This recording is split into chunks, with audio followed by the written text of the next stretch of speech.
പാലക്കാട് പനയം പാടത്ത് വാഹനാപകടത്തിൽ മരിച്ച 4 പെൺകുട്ടികളുടെ ഭൗതിക ശരീരം ഖബറടക്കുന്നത് ഇവിടെയാണ്. അവർക്കുള്ള അവരുടെ ഖബർ സ്ഥാനുകളെല്ലാം ഒരുങ്ങിക്കഴിഞ്ഞിട്ടുണ്ട്. അതിൻ്റെ ഒരുക്കങ്ങളെല്ലാം അവസാന ഘട്ടമായി പൂർത്തീകരിച്ചു കഴിഞ്ഞു. ഇനി ഇപ്പോൾ ഹാളിൽ നിന്നും പൊതുദർശനം കഴിഞ്ഞതിന് ശേഷം ഇങ്ങോട്ടേക്ക് പള്ളിയിലേക്ക് പുത്തനാടി ജുമാ മസ്ജിദിലേക്ക് മയ്യത്ത് നമസ്കാരത്തിനായി എത്തിക്കും. അവിടുന്ന് മയ്യത്ത് നമസ്കാരം കഴിഞ്ഞതിന് ശേഷമായിരിക്കും ഇവിടെ ഖബർസ്ഥാനിലേക്ക് 4 പേരെയും എത്തിക്കുക. 4 പേർക്കുമുള്ള ഖബറാണ് ഇവിടെ ഇപ്പോൾ നാട്ടുകാരെല്ലാം ചേർന്ന് ഒരുക്കിയിരിക്കുന്നത്. ഇവിടെ അന്ത്യകർമ്മങ്ങൾ ചെയ്യാനായിട്ട് പള്ളിയിലെ പുരോഹിതരും അതുപോലെ തന്നെ ബന്ധുക്കളും നാട്ടുകാരുമെല്ലാം ഒത്തുചേരുന്നതായിരിക്കും ആ കാഴ്ച എന്ന് പറയുന്നത്.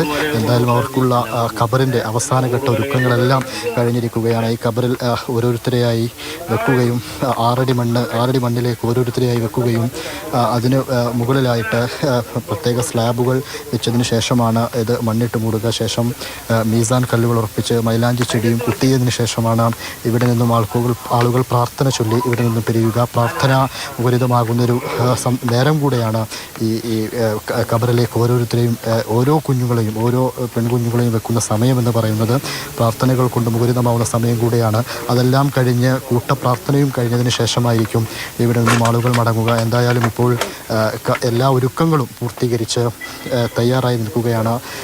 ജുമാ മസ്ജിദിലേക്ക് എത്തിച്ചതിന് ശേഷം മയ്യത്ത് നമസ്കാരം കഴിഞ്ഞതിന് ശേഷം ഇവിടെ ഖബർസ്ഥാനിൽ അവരെ ഖബറടക്കുകയും ചെയ്യും. അരുൺ കിഷോറിനൊപ്പം ഇംതിയാസ് കരീം, മാതൃഭൂമി ന്യൂസ്, പാലക്കാട്.